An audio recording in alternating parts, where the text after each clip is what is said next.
Policy, anong ginagawa mo? Ano? May laman tong mani sa loob eh, tong talisay. Talisay? Kinakain to noon namin sa probinsya. Pwede bang kainin yan? Oo, pwedeng kainin. Kaso ano na to eh. Anong tawag dito? Bulok na. Ano ba talaga? Dry na. Nahulog na to sa puno. Dapat yung green pa. Kinakakain daw to. Pero disclaimer ha, hindi namin masyadong alam kung pwede ba talagang kainin to. Kinakain namin yan. Kinakain ba?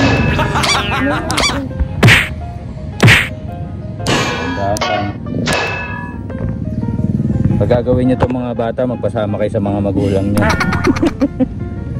May mani yan sa loob. Saan? Ayun. Ano? Hindi mo ba alam? Yun yung pwedeng kainin ngayon yan. Ayoko lang. Gusto ko yung green eh. Para, anong pinagkaiba nung dry at saka yung green na buto ng talisay? Hindi ko alam. Bunga.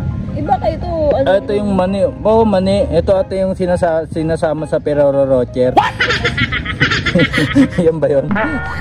Baka ito yung nilalagay sa Ferrero Rocher. Ito. Gusto ko sample sana, kaya lang. Tignan ko. Tignan mo nga kung may mangyayari sa'yo. Pwede bang kainin to? Alam ko kinakain niya, pero pag ganyang hindi ko alam. Try natin kainin, no? Ang sarap. Ano may lasa? Mani. Diba?